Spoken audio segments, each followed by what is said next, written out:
I'm in Chongqing, and I'm here with Chongqing as well as I've got the lovely. Introduce yourself. Yep. Hi, everyone. This is Vivian from Chongqing. So I'm a reporter here with a specializing focus on political and economic news.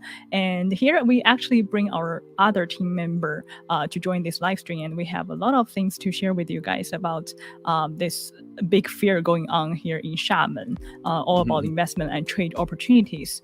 And just give us like a brief introduction about what we're doing. So we cover different news, different content from say Chongqing people's daily lives to Chongqing's foreign trade, or even like Chongqing's opening up channels, all kinds of things. And we cover also like big events like 2 sessions in Smart China Expo, which was just passed several weeks ago. We also cover things like the Western China International Fair and Investment, which was happening in June. So for those of people who have keep tuning us for some of the great content, thanks a lot for all your support. And today we will bring a lot of cool information to you guys.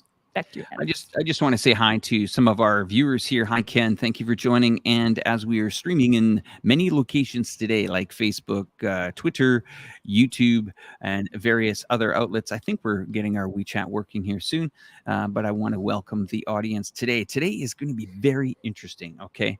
Because not only are we reporting from Chongqing, but we are going to Xiamen, a very, very interesting city on the coast, not too far from Taiwan.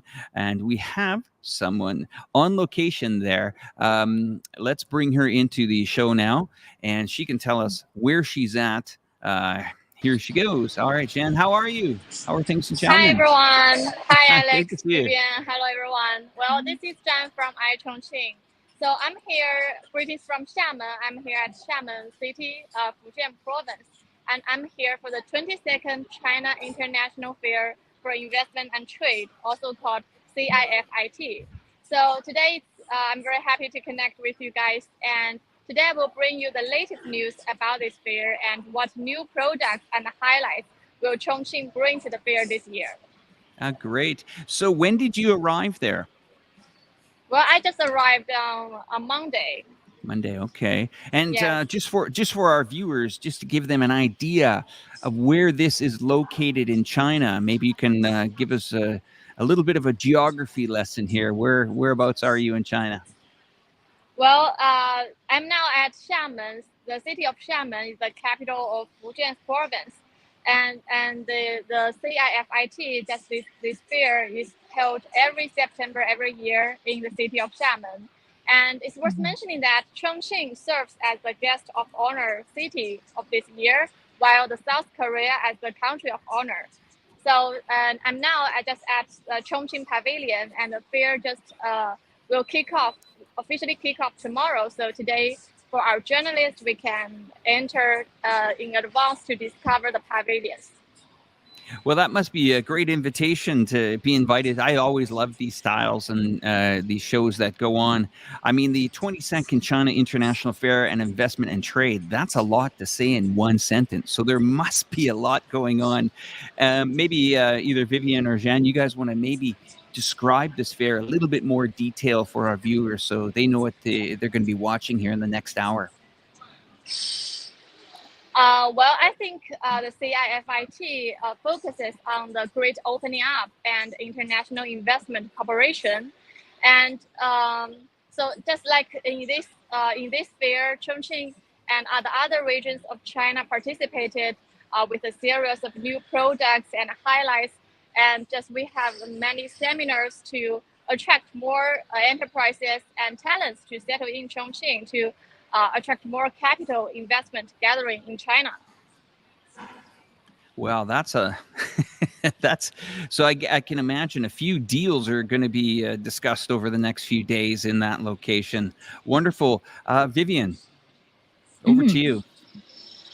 So I think this is something like similar to what we have just reported for the WCIFIT, which stands for the Western International China Fair for Investment and Trade. I think it's just like the bigger version. You know, it's not only focusing on the southwestern region, but also focusing on the whole China area. And I'm sure that for Chongqing Pavilion, they will bring some of the really cool like high-tech equipment or something like can represent Chongqing's manufacturing industry to the fair. So because I saw that on the background of Jan, there are some of the autos are going on, which is definitely the business card for Chongqing's manufacturing.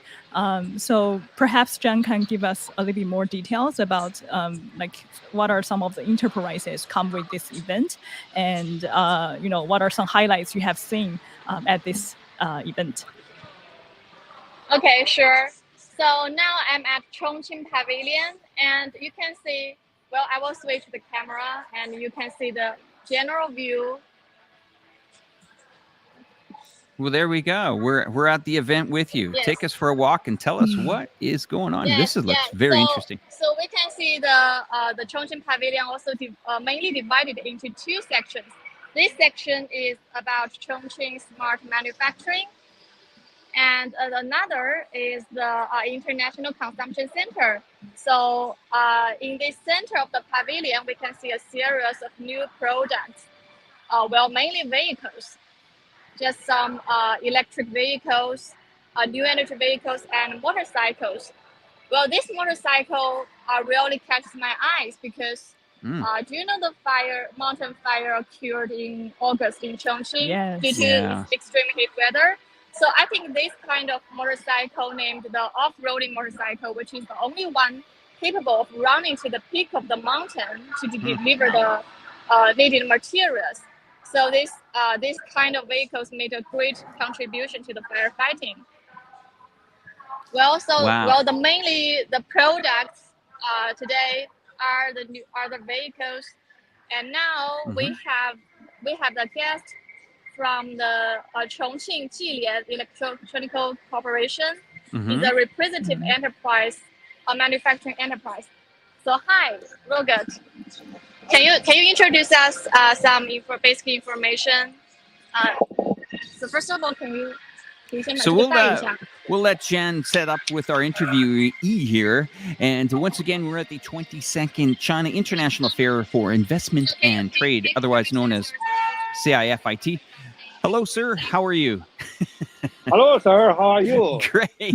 Thank you so much for joining the program in the lovely city of Xiamen. I'm here with my host, Vivian. And maybe Vivian, good time to maybe ask this gentleman some questions and what's going on. Cool. Yes, I'm more than excited. Actually, seeing some of them Chongqing elements here in such a like national fair happening here. So, sir, can you please give us a short introduction about this company and what are some of those? Oh, I saw some spare parts actually. So, can you please elaborate more about what kind of business you guys are focusing on? And yeah, we would like to know more. Okay.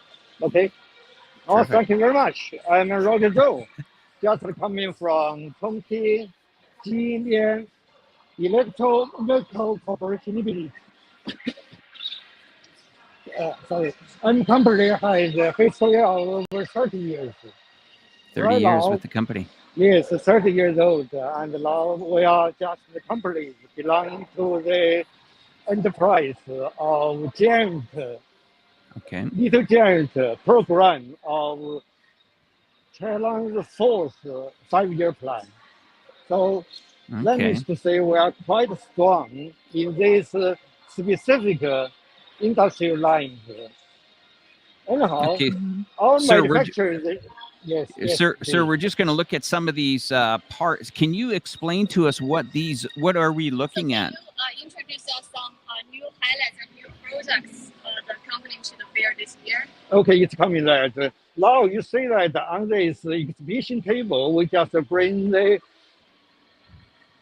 components of pressure transmitter. Pressure transmitter belonging to the automatic instrumentation control.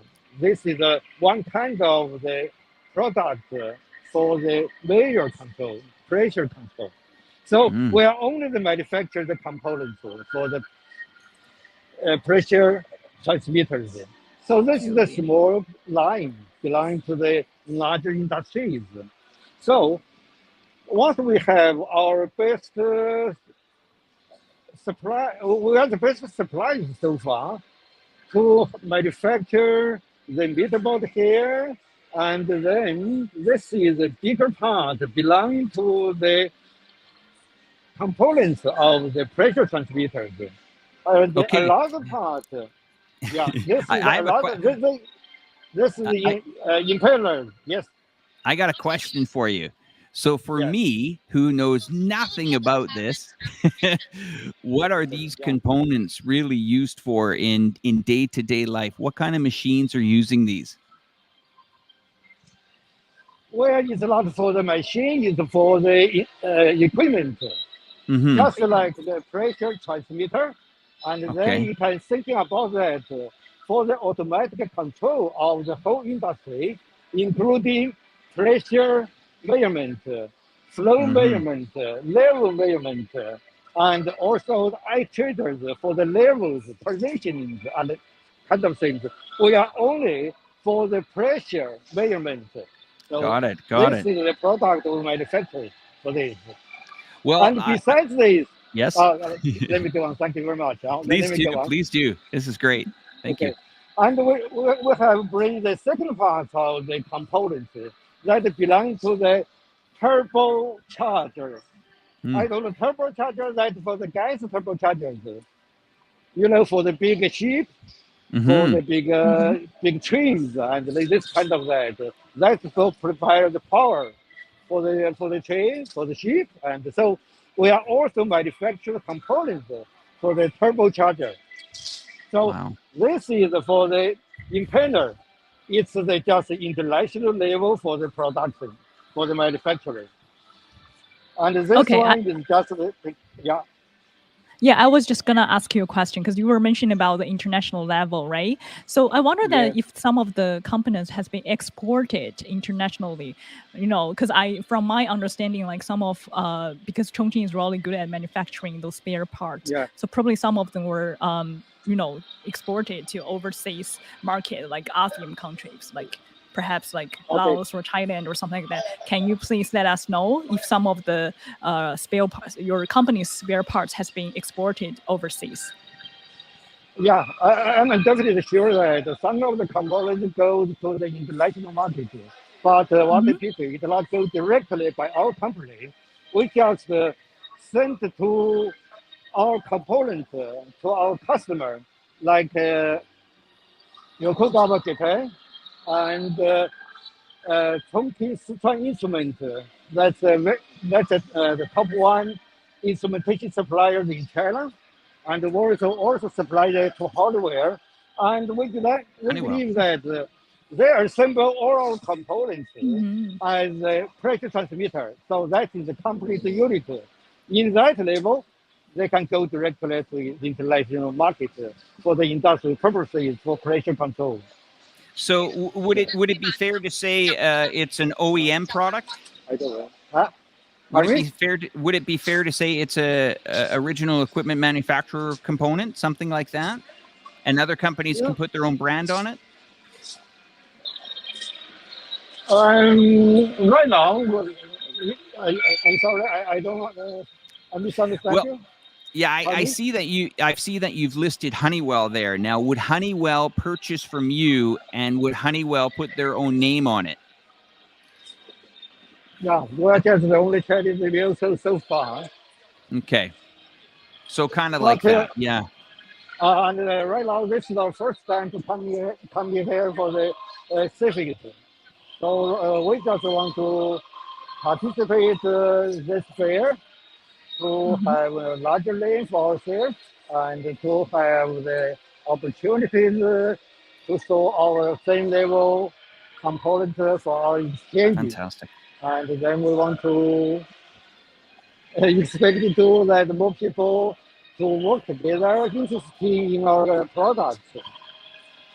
Well, that's great news, and I think attending this 22nd China International Fair for Investment and Trade, it's ready. to do business and bring relationships together to do business. And we wish you and your company all the prosperity in this coming year. And thank you so much for attending this fair and speaking with our journalist there on location. And thank you again. Thank you very much, sir. Thank you very much. Thank you. You're welcome. You're welcome.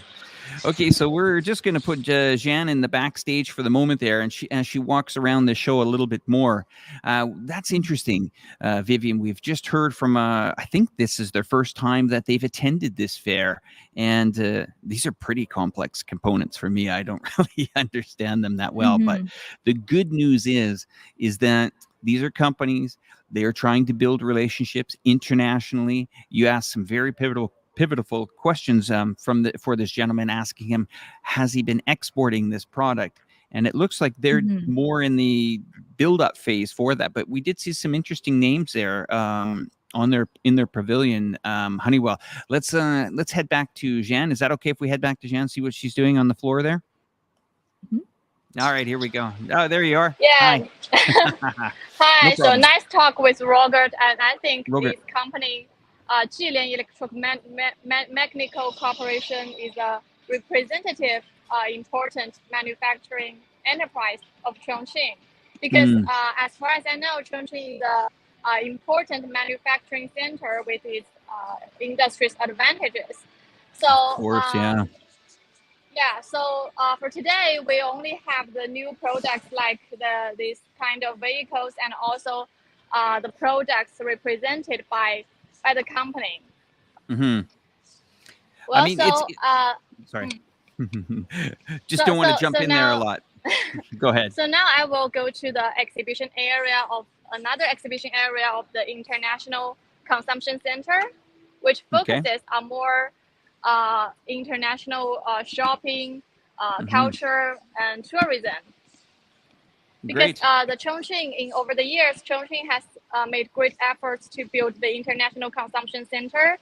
And so just I mentioned specifically Chongqing has made great efforts to build 5 smart cities, which is the international shopping, food, exhibition, culture, and tourism.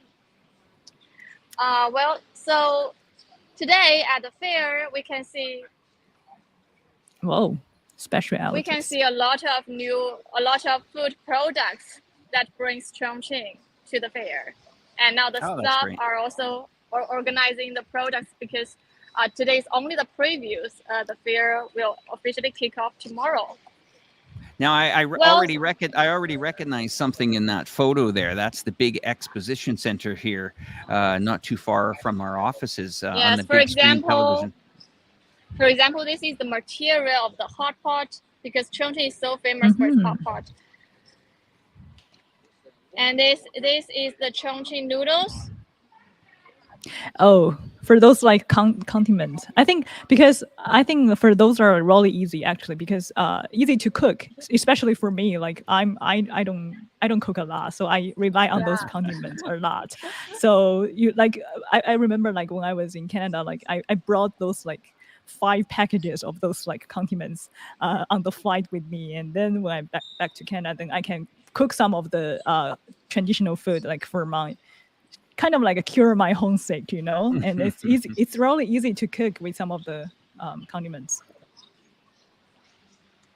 Yes, it's kind of amazing to see also, understanding the logistics of Chongqing and how important Chongqing is in China. It's a mega city in southwest China. You got to understand these logistical routes. They've spread to pretty much all major ports now. Of course, we have that train that connects directly across Europe, taking laptop computers. We've got the direct line into Shanghai. We also got the importance of Singapore here. We're going to see more of this happening. This is just the beginning of Chongqing and people bringing their products to market. The most important pinnacle thing of bringing a product to market we'll call it of weight, of density. And what I mean by that is if you have computers, you have automobiles, you have motorcycles, you have food products, these can be heavy items. They're not that easy to air freight. One, for safety, as well as lithium batteries. must go on probably a train to be quite safe. So this is the challenge for most countries that don't have logistical lines to set up. This is where we're seeing now the important part of this China International Fair and Investment, where these products are of quite a size. Like, I mean, imagine, building an automobile is a challenge, of course, and we're going in the EV market now, which is exploding here in Chongqing. It's all down to, I think, trade relationships, like you see here at the fair today, and logistical relationships. And that is why Chongqing is playing such a pivotal role. I'm going back to Jan at the show. Where are we now? Yeah. Well, so that is the basic information about this Chongqing Pavilion. Just I mentioned the mainly two parts of the smart manufacturing and the international consumption center. So for the part of the international consumption center, the food section, I'd like to add a point that is this year, Chongqing takes the lead in formulating the hot pot spiciness standard. Do you know this standard? I think it's really interesting because it divided the hotspot spiciness into 6 levels. And the higher degree means more intense spicy feeling.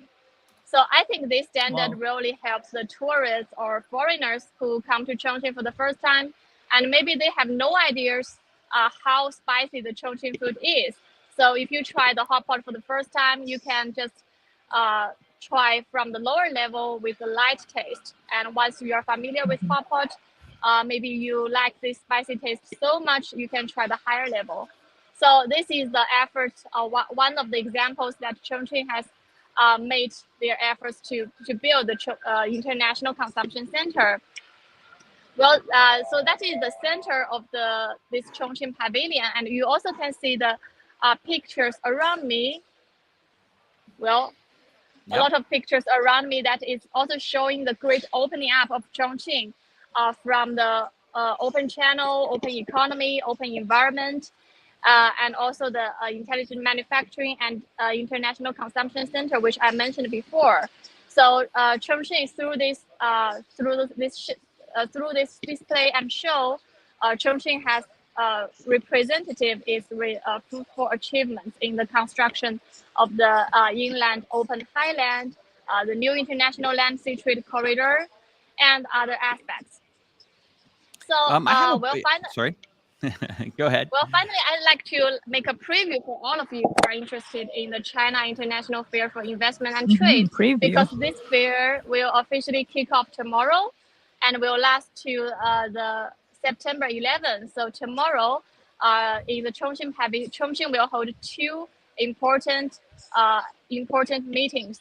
In the morning, we have the opening ceremony of the Guest of Honor City, and in the afternoon, we have the Chongqing Investment and Trade Corporation Seminar to aiming to attract more enterprises and talents to settle in Chongqing.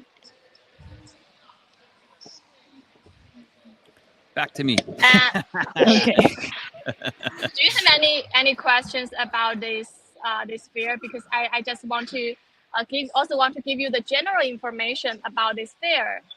Just mentioned Vivian and me. This national exhibition in the investment is sponsored by the Ministry of Commerce. So the CIFIT has become an international investment event now with global influence after more than 20 sessions of glorious history. So this year, around high standard opening up an international investment cooperation. This year, the fair will be held from September 8 to 11. That means it will officially kick off tomorrow. So, and this year, the fair consists of 13 exhibition areas in 3 major pavilions of the investment promotion, industrial innovation, and project capital talent cooperation.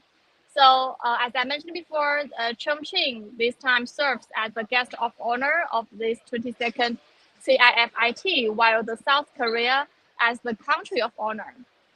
Well, so I have a question, Jan. Sorry, because you've mentioned about South Korea for several times. So I'm just as you know, someone like haven't got a chance to visit this fair. So why this year is South Korea, and the South Korean brings any interesting products to the fair, or like why we are setting up the South Korea as like one of the guest honor of country this year? Well, actually, the pavilion of South Korea is behind me, and I think they really brings the new projects, the future projects of the South Korea to the fair. But because today is just a preview, just I mentioned, and it's not already set up for today. So for all of you who are interested in this fair, you can just visit tomorrow, and I believe that tomorrow it will be more products, more show to present to you to know more about this fair. So finally, I just want to mention that the Chongqing over the years saw significant economic and social development.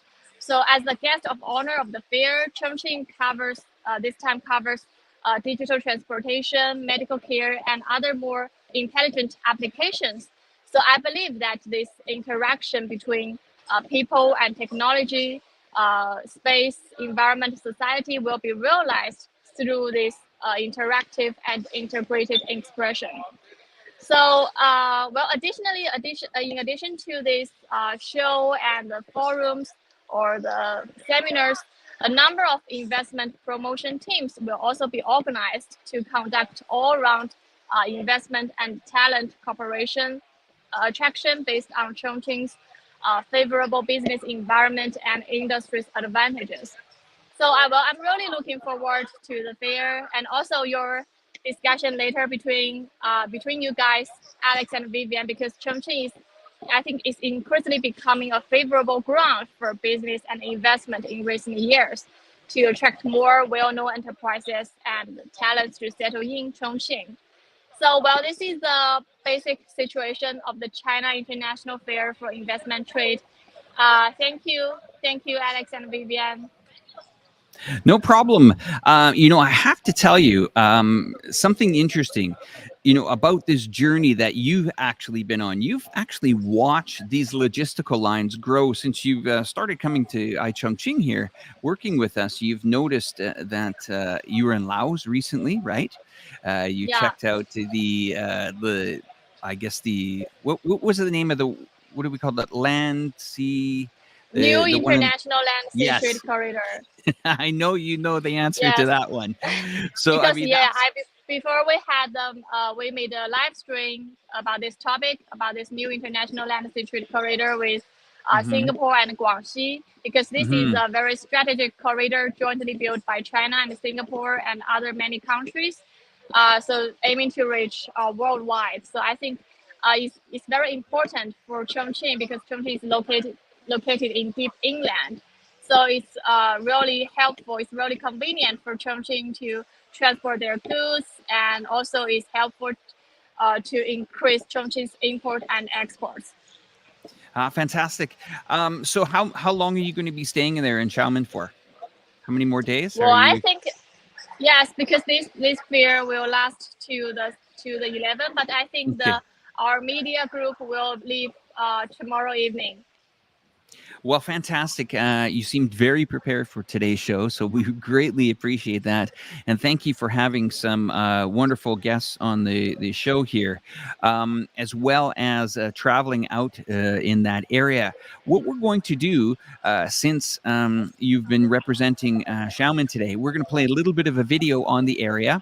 Do you want us to come back to you, or do you want to head on into the show and let Vivi and I take over from this part? Well, I really am looking forward to your discussion, Alex and Vivian. Okay, because, great. Yes, because this fair is about the China's investment and cooperation. So I think you guys will have prepared a lot about this topic. So I'm really looking forward to your discussion. Okay, I'll keep you backstage for a little bit. We're going to play a little bit of a video here on Xiamen, and we'll come back to you. Okay, thank you. Okay.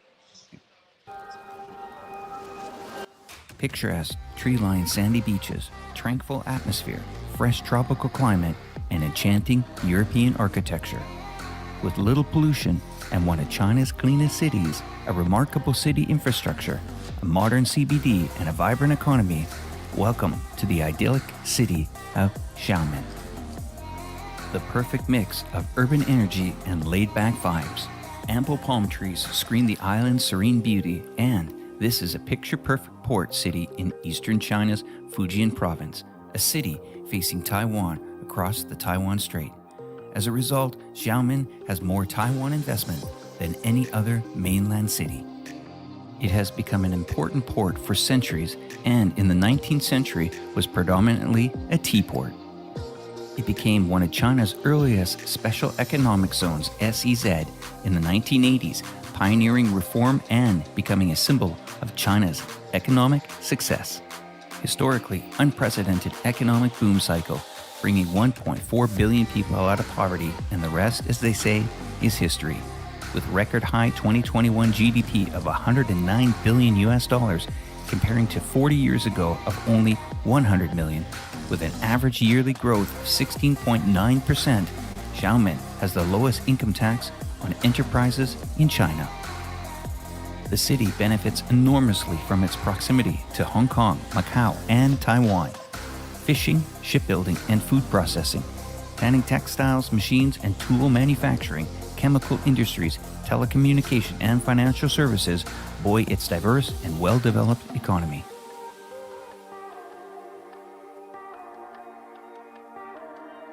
With blooming creative industries, Xiamen's become a heartland for fashionable young Chinese.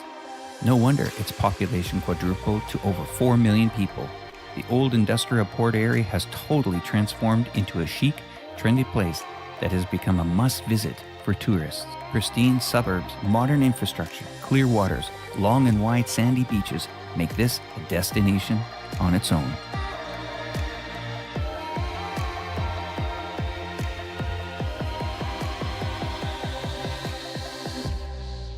On to infrastructure. A causeway was built in 1956, linking the island to the mainland, and a railway line. There we go. What a beautiful city. What a beautiful city. So nice to watch that video again. Whew, brings back some memories. Okay, Vivian, I think you're ready. You have lots to talk about. Let's go. Definitely a nice video about Xiamen. I have never been to Xiamen actually, but I think I will find a chance because, you know, look at those landscapes. It's gorgeous.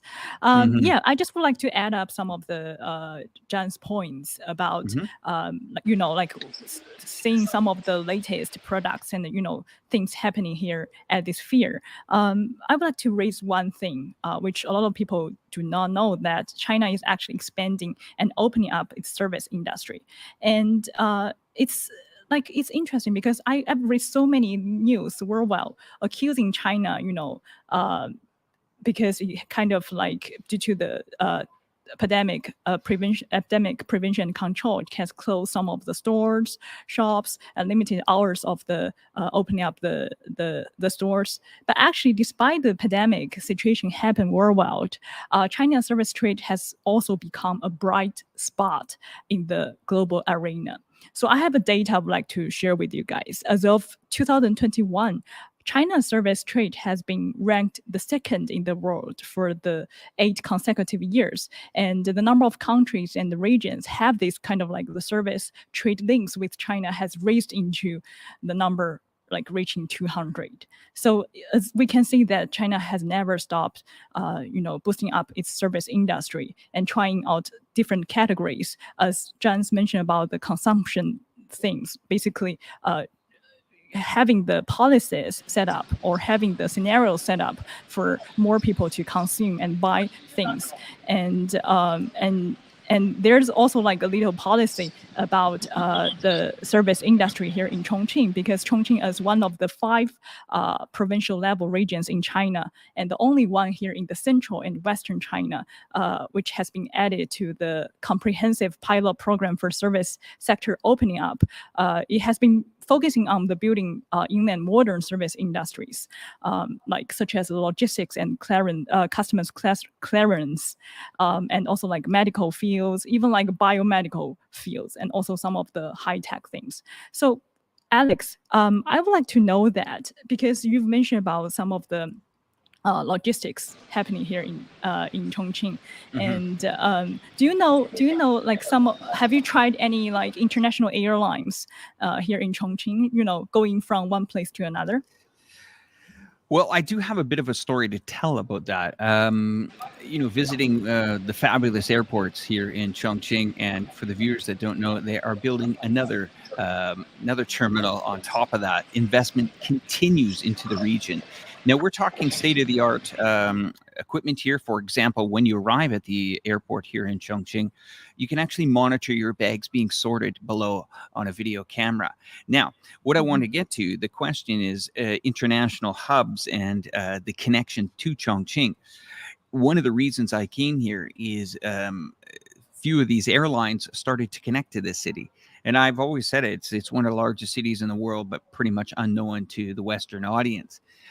Before I left Chongqing back to Thailand, I did visit the international airport, and there's two parts. There's domestic, and then there's the international. Now, normally at your domestic airports, you'll see one frame or one TV screen will show you the domestic flights, and then the other 8 to 10 monitors are international. But it was actually the opposite here. And it was because, of course, China has 1.5 billion people, but there were so many flights connected to Chongqing that the international market, I'll call it, was now, or we'll say is in the process of actually expanding in a colossal amount. Now, I was told that, yes, Alex, there are cities that are bidding to try to get direct flights to Chongqing.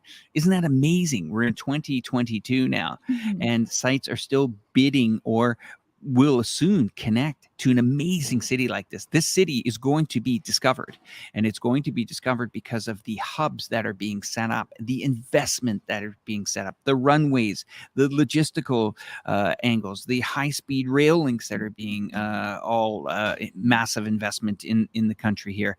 But this Chongqing, I cannot express to you the importance of once it connects to the international market, the flight choices are going to be astronomical, because it could be, or what I'm thinking, could be a major hub, just like Shanghai acts as a major hub to get into China, just like Beijing acts as a hub to get into China. Imagine people getting on the airplanes, San Francisco, Seattle, the West Coast of the United States, and they're all landing in Chongqing. And they're saying, wait a minute, let's stick around this city for a bit and see what's going on here. It's a mega city and it's got impressive infrastructure.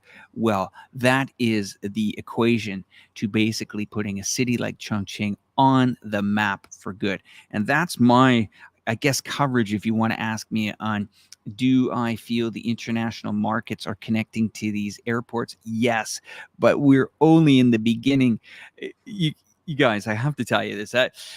In 2019, when I went back to that airport, or pardon me, it was 2020, just after New Year's, they were just setting up all these new terminals, just taking the plastic off all these airline places to check you in for baggage.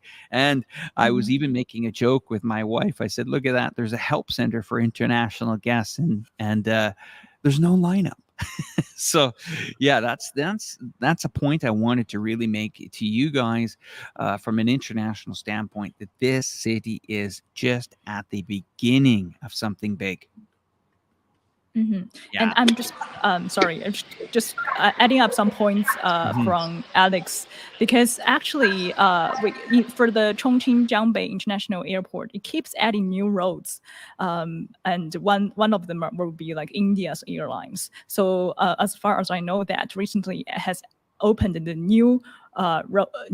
two new roads to India, like to different place of India, and now it reaches a total of 108 roads with access to 35 countries and 80 cities, and that's all available here in Chongqing Jiangbei Airport. And some of the exported goods to India mainly consist of electronic products. Everybody knows that we have like really good electronic products made here in Chongqing, and also some of the mechanical manufacturing products such as laptops, mechanic parts, as well as aluminum coils. So it can be seen that despite the COVID-19 pandemic, but the international air cargo and the mail throughput reached nearly 8,000 tons from this January to April, and with the year-on-year growth of the 26%. So it's like a magic, like despite the COVID-19 pandemic happening all over the world, and not to mention that what's going on here in the world economy and about the world logistics, a lot of countries also, because of the pandemic, kind of like close their doors and kind of like disencourage the cross-border trade and investment. So I was just would like to ask Zhang about that. So I know that you've been to Spain, right? So when you were in Spain, can you please compare a little bit, like how was the logistics in Spain, and how was what it looks like here in Chongqing, or even like southwestern China here? Yep.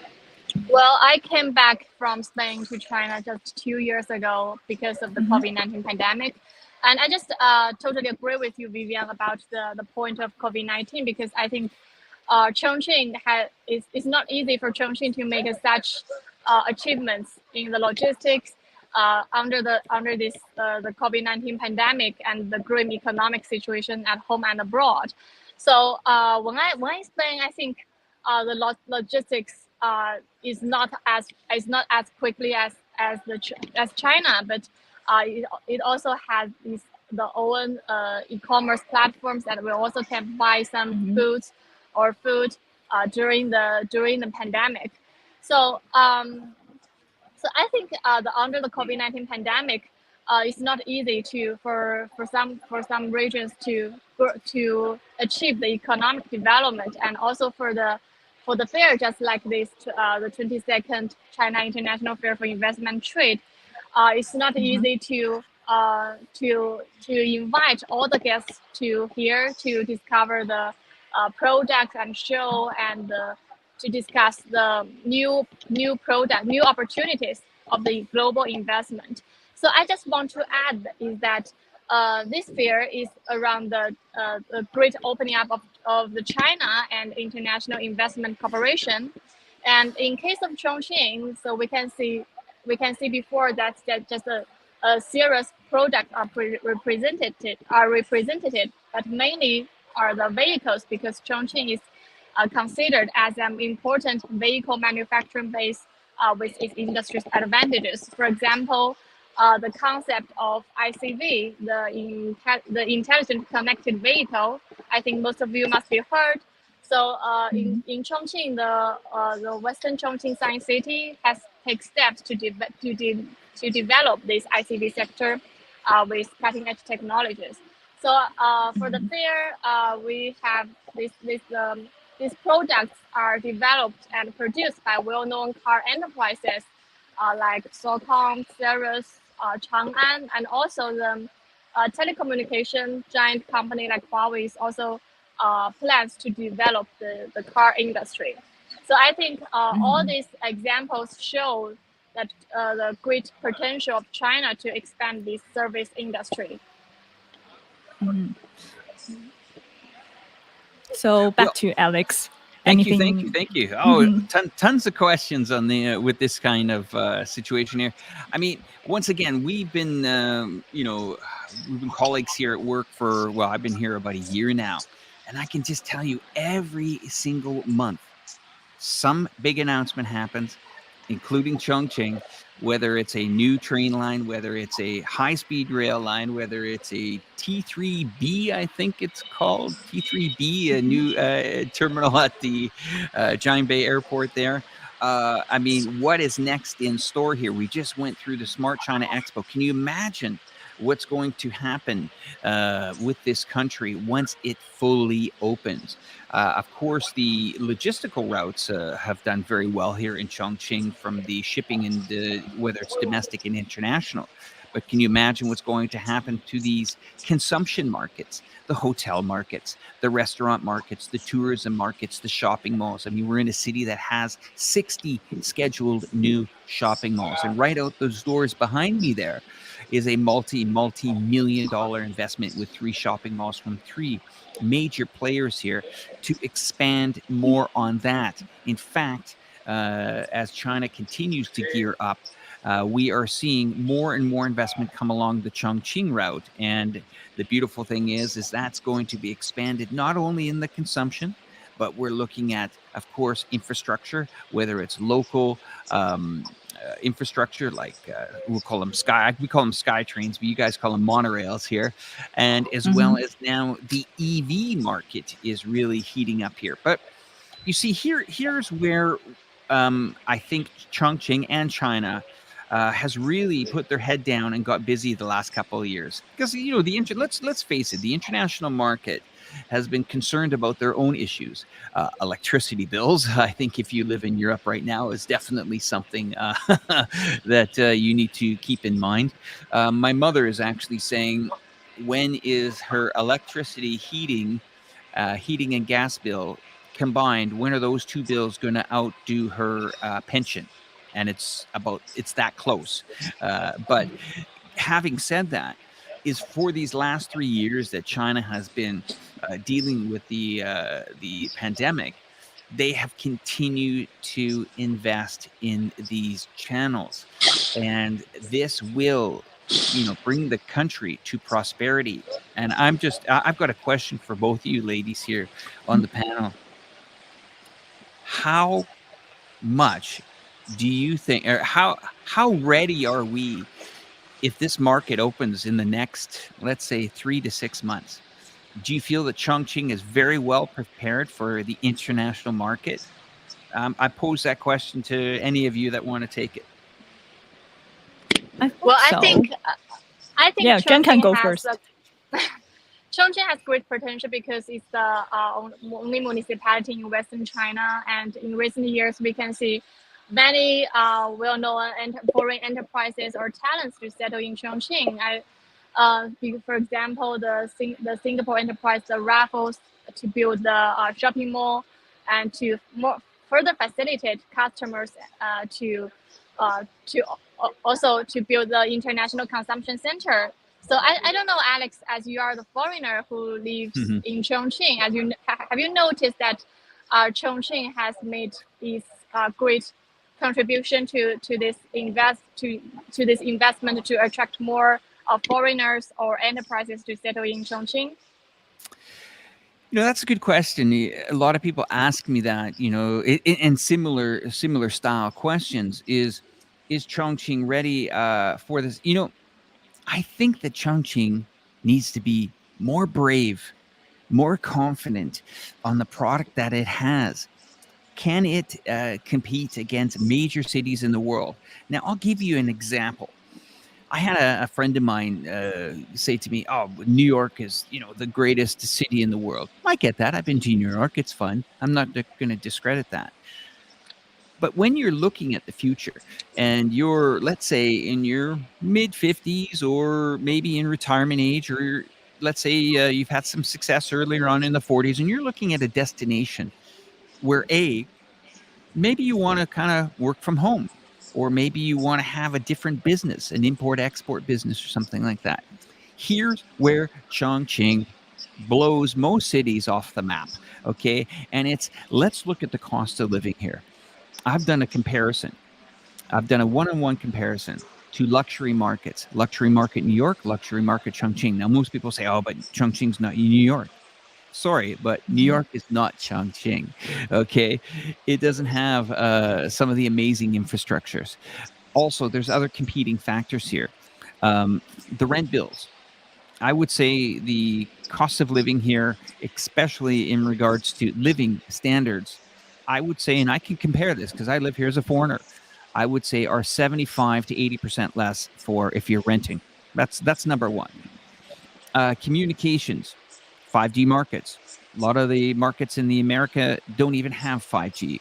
or they're ripping out the old 5G and going back to 4G for political reasons. Okay, to move forward on food. I'll give you an example. I recently stayed at the Niccolo Hotel, which is a high-end hotel. We're talking consumption market here for hotels. There's some big players here. There's the Marriotts, there's the Hyatts, there's the Raffle Cities, of course, the Niccolos, the Regent hotels. These are high-end hotels. Now, normally, if you want to book a night for the Regent or something like Niccolo standards or the St. Regis standards for that in New York, that's going to cost you a cool $600 to $1,000 a night. Here, including breakfast last weekend at the Niccolo Hotel with a beautiful view of Yuzhong area, we'll call it the skyline, $159 US all in. Mm-hmm. Now, if that doesn't attract people to come to the city, I'm not sure what will, because some people do take it as the first step to go to cities to make sure that there's a brand that they can recognize. And Chongqing not only has invited international brands to help support that, but they also have the infrastructure ready to accommodate it. It's also a city that is quite safe. I would say very safe. Living here a year, very safe. Getting around infrastructure-wise, shopping mall-wise, restaurant-wise, it has all the apps of just everything you can imagine. The only thing that I think that China needs, or Chongqing, if they want to welcome international guests, is there needs to be a first point of entry when you get to the airport that international guests can either A, be supported to download apps that are important here, like WeChat. When an international plane disembarks and 300 or 400 new people come into the country, there should be a desk there that A, supports them in getting a SIM card and helps them upload the WeChat app to show that it can use translation, as well as it would be nice if they had a top-up method. And for the viewers, what I mean by that top-up method is, got to remember, China has kind of evolved past cash, okay? And they've moved on to electronic payments here, or we'll call it, you guys can tell me about it in a minute, but most things are purchased using WeChat Pay or Alipay or something like that. Now, as a foreigner, to get that set up instantly is difficult. So you'll be dealing with cash. So that is the only thing that I can find that China really, really needs, or Chongqing, the ambassadors at the airport, when they're welcoming guests into this fabulous city, is that something that they could really, really work on, because that would make things a lot easier. Anyway, over to you, lady. Yes, Alex has covered like a lot of things, like a lot of areas. And basically some of the areas like I would like to mention in my part. But anyways, I'm just gonna add up some of the additional information for some of our overseas readership who do not know. We actually have a lot of international services actually provided here in Chongqing. And for example, medical service, because we are reporters, right? And we interview different people from different area. There was one time I got a chance to interview the Sino-Singapore Cancer Center, which is located in the Yongchuan district of Chongqing. They aim to pay attention to every detail of patients' comfort. And it's interesting about this hospital. It's kind of like break our traditional notion about how hospital look like and what kind of services it will offer. So for this kind of hospital, they enable the patients to enjoy a more humanized, like high quality hotel style international medical service. So it's something interesting because this hospital was actually built in collaboration with the Yongchuan People's Hospital, as well as a Singapore enterprises called the TalkMed. So the TalkMed group is actually a premier provider for the healthcare service in medical oncology, and it actually have this healthcare services provided for the oncology patients based in Singapore. But now, not only that Chongqing residents can enjoy such international services, but also some of the foreigners actually here living in Chongqing, like Alex, perhaps can, like some of the foreigners to enjoy the medical services. So I think having this is always like an alternative for our foreigners living here in Chongqing. I'm going to describe what it looks like in a word. Equipped with like a beautiful carpet, comfortable sofa, and big television, and also like a spacious bathroom. It basically every detail is actually offered for our patients to believe that they live in a really comfortable environment, and some of their diseases can be cured immediately. Having some of like this comfortable environment, it actually make people feel more warm, and also not mention that some of the high-tech equipment they have in this hospital, like here's one called a piece of professional high-tech equipment called the PET, which stands for the positron emission tomography, which may detect the early onset of disease before other imaging tests can. So also for this kind of concept, like global concept of the cancer screening test, which can help find cancer at an early stage before symptoms appear. So say when abnormal tissue or cancer is found earlier, it may be easier to treat or cure, because by the time the symptoms appear, it can be, cancer may have grown or spread, which can make cancer harder to treat or cure. So having those kind of, global curing concept inserted into people's mind, I think it's also a part of how Chongqing has been boosting up its service industry. Just learning from some of the global standards, such as the cancer screening, early cancer screening, because as far as I know, that it's not something like prevalent here in China. Like my grandma probably don't know that we can do a quick cancer screening in order to have this kind of like the safe and more effective way to make people more healthier. So Alex. Yeah, I want to jump in on this because this is a very interesting point that I think a lot of the international market is, well, they ignore it until it becomes a major problem. Okay. And Vivian, let me just give you an example. As a Canadian, we do have a taxpayer paid based medical system. Now, people say it's free, but it's actually not. You pay a fortune for it out of your taxes.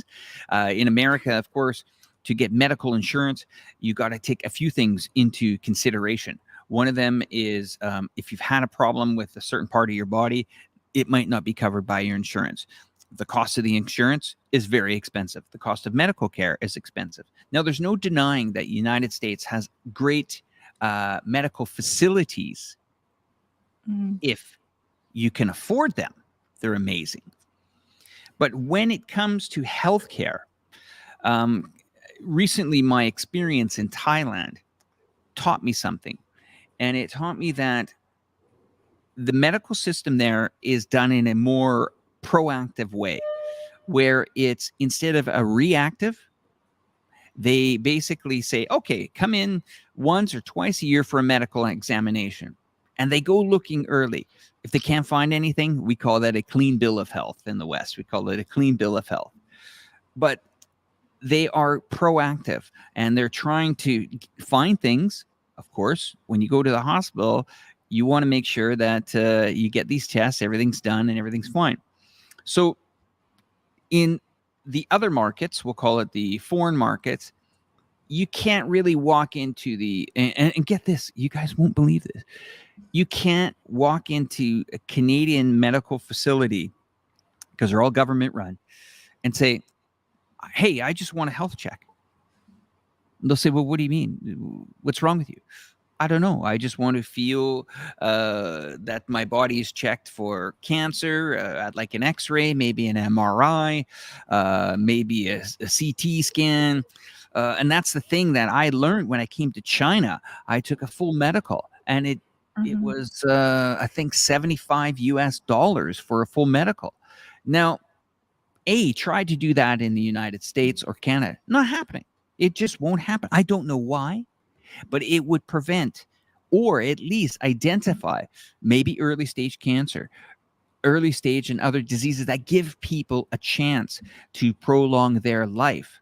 Now, Having said that, in Thailand is actually a very interesting model that I think China could probably, and they probably already are learning from them, where that's, you know, what you just described to me, the facility about where you go, how they make you feel at home there, the tests that they can do, finding, you know, you kind of go on a search engine. All of us have done that. All of us have gone on Google or Baidu and, you know, put our symptoms in there, and all arrows lead to very bad endings. So it's best that you can go to a facility, private or public. I'm not sure really how the system works here, but even privately, they are affordable, especially in a lot of these Southeast Asian countries. And that's one of the key reasons why I'm bringing my mother to move over here, is because of medical care. Can you imagine an 80-year-old lady being told that she has to wait 5 months for an MRI because her back hurts?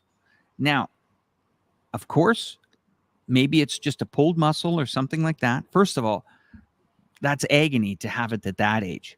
Second is that mental health that's causing that person, the worry. They're not sure what it is. What have they got? Is it cancer related? Who knows? But 5 months. And that happens to medical systems that aren't properly managed, run down. And this is the amazing thing here on what you're talking about. This market, I think, well, it's one of the biggest market for Canadian taxpayer. It's the number one thing on their budget is healthcare, but it falls short. So this could be another area, Vivian, that you have once again brought to these viewers, that it could be absolutely amazing. I'm reading some of these here, some of these comments on the side here. Here's one from Ken. Have a look at this. And this is true, guys. Have a look at this figure. He said, I paid about $2,000 a month on Obamacare and had spent $10,000 deductible. $10,000 deductible. He held off on critical surgeries till he got on Medicare when he turned 65. That comment right there says it all. First, how can somebody even afford $10,000 deductible? Can you imagine that? Oh, you hurt your arm or you might need surgery. If you can't afford it, you know, you're in a land of just broken people. You know, and here's Nicole Wilson's has made a comment here. She says, Medicare is a problem too. It covers only so much. You will oftentimes need a secondary insurance to cover the costs. So first insurance, second insurance. I mean, these are life-changing things for people. And for me to actually try to explain to my Chinese audience here and my friends here, maybe you guys think, were you guys aware of this? Vivian and Jen, were you aware of these things? Yeah, I've heard about that. Even when I was in Canada, like, I know that there's like really a high amount of fee for like medical care.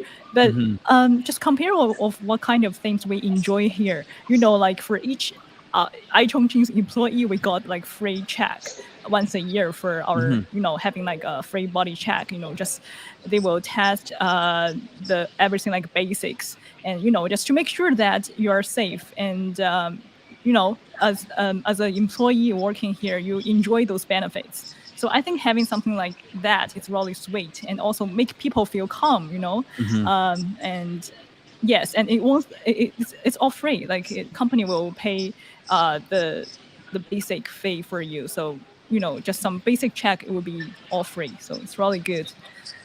And back to Jean, when you were in Spain, I mean, traveling around, did you have extra insurance? Were you concerned about medical care when you were there, or? Well, I think the medical care in Spain is similar with the case of Canada, just to mention Vivian, because we have paid the hospital will cover the majority of the medical process. And so, as you guys talked about the medical care, just remind me a fresh new product presented to this fair. So in addition to the vehicles show, we have also the medical care. Just is also one of the most important aspects that covers Chongqing's pavilion this year. And this year, Chongqing brings the world's first fully automated capsule robot called the RC100, which realizes the automation, intelligence, information, and other medical care. So to my knowledge, this project effectively solved the problems like the low image quality or the fault diagnosis to further facilitate patients. So marking the capsule medical technology into the intelligent robots area. So just as mentioned, Vivian, before the hospital, which jointly cooperated by China and Singapore, we just have seen many cooperation projects in over the years between China, Singapore, and other countries. So I think in the future, Chongqing's potential will fully released with the series of paralysis and its industry's advantages. Yes. Yes, I think it's good to hear that because, if you have to attract foreigners living in one area or even one city, there must be, medical things have been equipped. And also for some of even like education for your children, and also like some of the living expenses that Alex just mentioned. Chongqing is definitely a best place to live in because we also have like international education here, and some of the education courses are designed for kids of the foreigners. So they have all those like international curriculums offered for their kids, and just having this multi-dimensional courses and learning materials for them to grow, and having this cultural diversity environment, at learning the Chinese culture, but at the same time to learning the Western culture here in Chongqing. I think it's amazing. And yes, I would like to ask Alex actually. Alex, are you here? Maybe yes, maybe he's not here for a moment, but yes, but I will. And so for now, I will also mention about some of the biomedical fields here in Chongqing, because in addition to the services like what we mentioned about the we mentioned about medical services, we've mentioned about some of the manufacturing services, and also some of the consumption services, logistics services. There's also one area service that I would like to mention is about the biomedical R&D, where Chongqing will carry out a pilot import of the biomedical research and development supplies throughout the region within 2 years from the announcement. So because as everybody knows that it is necessary to import various items to meet the needs of the drug R&D during the clinical trial process or biomedical R&D, and have this in-depth cooperation with large global multinational pharmaceutical enterprises. I think Chongqing's next target would be to attract more investment and expand the scale of biopharmaceutical industry here in Chongqing. And yes, and that's something like worth to mention, because pharmaceutical drugs, like all those things are important. It's also like something can change people's life, and having all those R&D services and also those research setting up to expand its biomedical services, I think it's also one advantages that Chongqing has, and for reaching its future goal to be more opening up in terms of its offering like services and facilities, etc.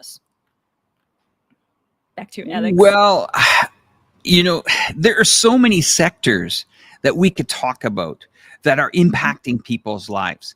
I mean, can you imagine,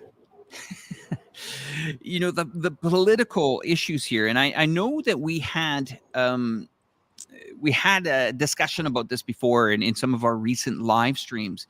And of course, of administrations around the world making decisions for its, civilians that live in that country. If you're European, over the next few months, there are going to be some choices that you have to make. One of them is, do you stay warm? Can you operate your business? Can you operate a business that is in the consumption? For example, hotels, restaurants, pubs, bars. right now, the statistics that are being tossed around here with the numbers in the United Kingdom here, with the explosion of the price of gas and the price of goods, I mean, there's no end to the cost. And I think that maybe I'm a bit premature to bring this into the conversation, but these are obstacles where China has managed to pivot around the problem. Okay, health care, we've talked about it. No problem, sorted, done. Even on an international market, China can actually welcome people and keep them safe and help them live their life longer.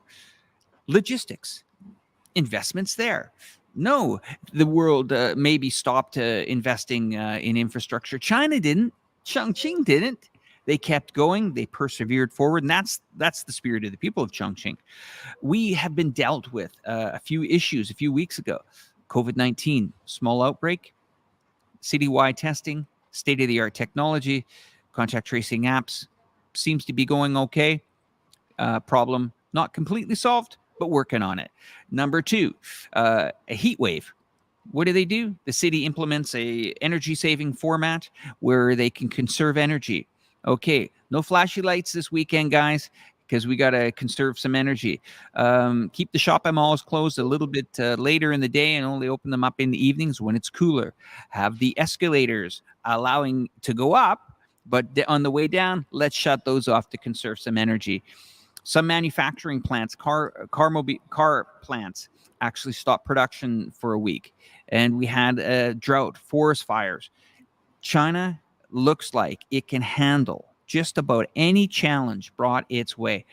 3 days ago, what did we have? A 5.8 or 6.8? I can't remember what it was. Earthquake just a few days ago here.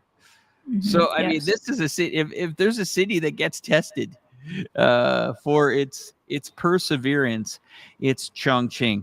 Vivian, over to you. I think we have do we have some more topics to talk about?